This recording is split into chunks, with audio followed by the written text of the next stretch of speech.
not like the brazen giant of Greek fame, with conquering limbs astride from land to land.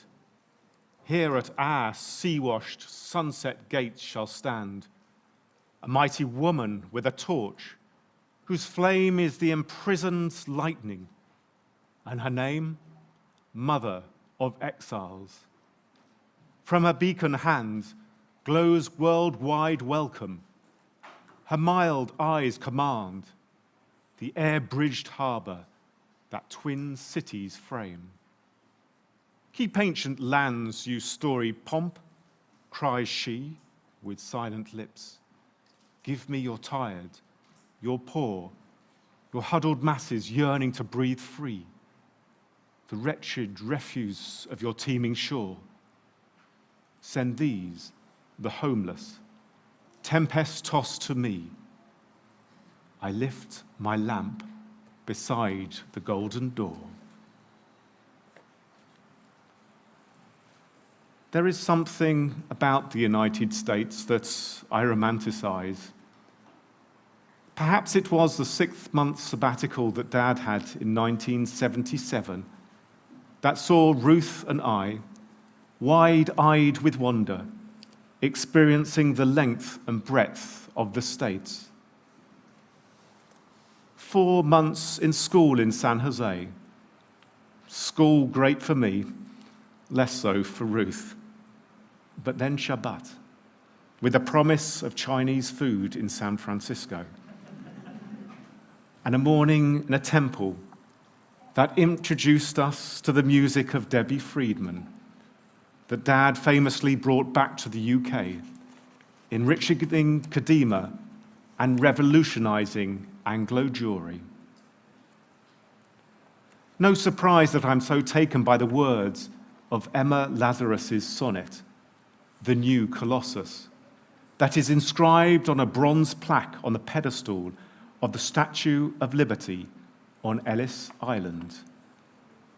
The final words were set to music by Irving Berlin as the song, Give Me Your Tired, Your Poor.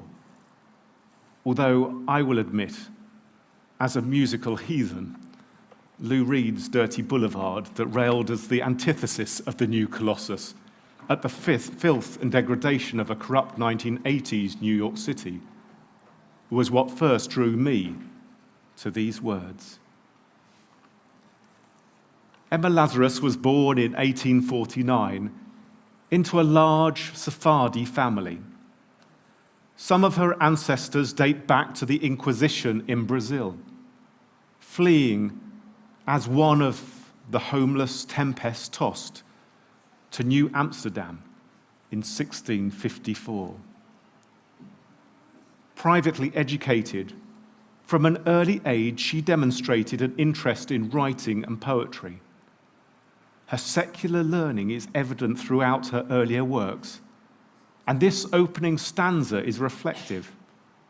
The Statue of Liberty, compared to the Greek Colossus of 3rd century BCE Rhodes Harbour. The pride in her femininity and her country's choice of welcome to every ship, plainly evident. Not like the brazen giant of Greek fame, with conquering limbs astride from land to land, here at our sea-washed sunset gate shall stand a mighty woman with a torch, whose flame is the imprisoned lightning, and her name, Mother of Exiles.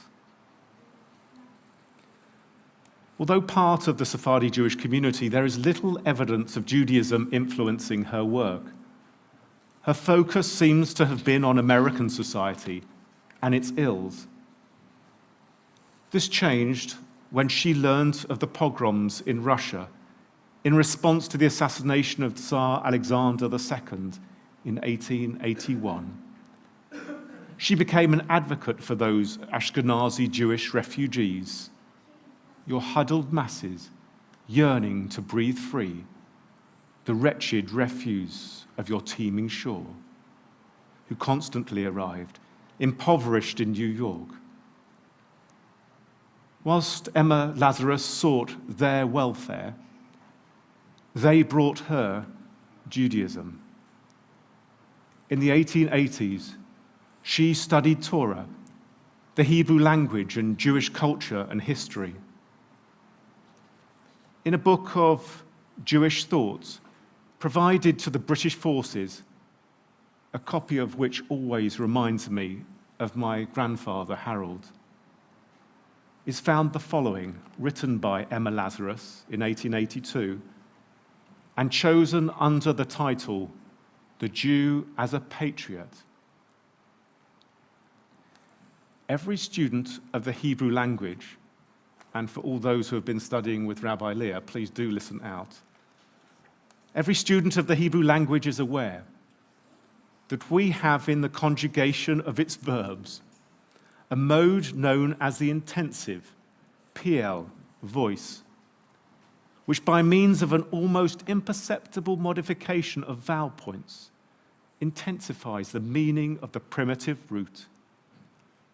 A similar significance seems to attach to the Jews themselves in connection with the people among whom they dwell. They are the intensive force and form of any nationality whose language and customs they adopt. I do not pretend to know everything about Emma Lazarus, yet she strikes me as quite the liberal Jew, one who would have complemented the founders of liberal Judaism in the UK. From a well-to-do family with heritage, she was a confident, well-educated woman, proudly Jewish and patriotic to her home country that had provided her ancestors sanctuary. The echoes of her ancestry determining her role as a social activist. The life of Emma Lazarus reminded me of a reading that you can find in High and Holy Days, a book of Jewish wisdom edited by Rabbis Andrew Goldstein and Charles Middleborough. And if you wish to purchase a copy, then you can pick one up and do an IOU, and we'll invoice you later, just outside. Within that, this reading attributed to Martin Buber. We Jews are a community based on memory. A common memory has kept us together and enabled us to survive. This does not mean that we based our lives on any one particular past, even on the loftiest of pasts. It simply means that one generation passed on the memory to the next, and in doing so, gained in scope. For new destiny and new emotional life were constantly accruing it, and which realized itself in a way we can call organic. This expanding memory was more than a spiritual motif. It was a power that sustained, fed, and quickened Jewish existence itself. The Ark Synagogue and all of us as congregants and members is a super community. One that over the last year has learnt to be in so many guises and through multiple media. If you have not yet experienced being back in the sanctuary itself, please take soundings from those who have been. It is safe and it is meaningful. Perhaps even more so, as absence made our hearts fonder. If you prefer a very quiet service with few around, let me know, and I will add you to my quiet list to contact when I know we will just have a small congregation. And still, our community also thrives online. This morning, we're joined by over 200 households being with us in community.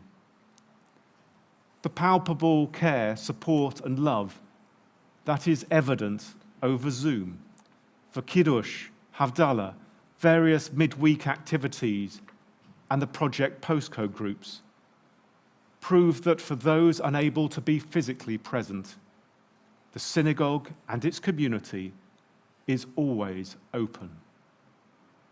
The reputation of Northwood and Pinner Liberal Synagogue as a beacon of a caring community shines brightly as the Ark Synagogue. We are a community that is bonded by memory. That is common memory, the shared sacred text, the language, the experience of tragedy, and the loftiest of pasts, as Emma Lazarus studied.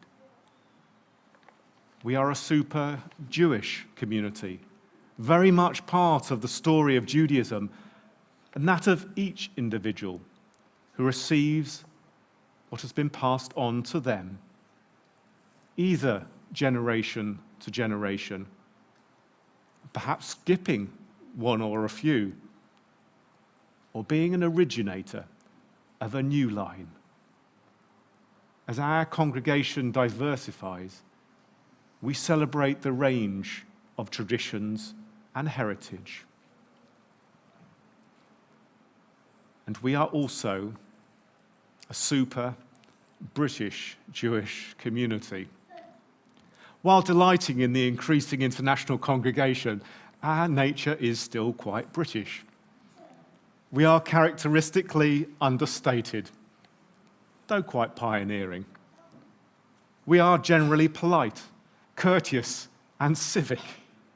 And we are proud that the new mayor of Hillingdon will be at our Sukkot morning service at one of his first engagements, and I will be opening the next Hillingdon Council meeting.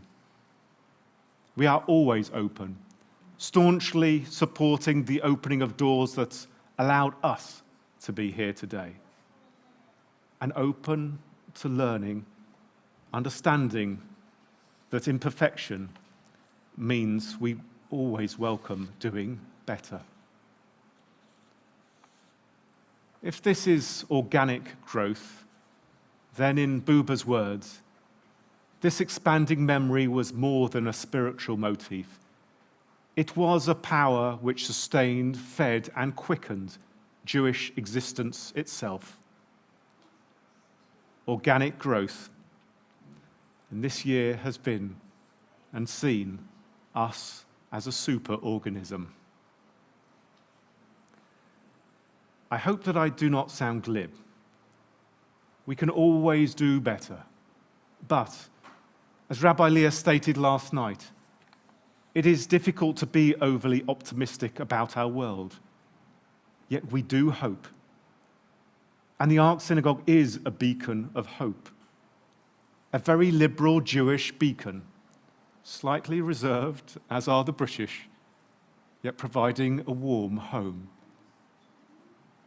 As we consider the metaphoric gates open to us this Rosh Hashanah, may we be, to all who seek sanctuary in the Ark, even a glimmer of Emma Lazarus's vision of the Statue of Liberty. I lift my lamp beside the golden door. Amen.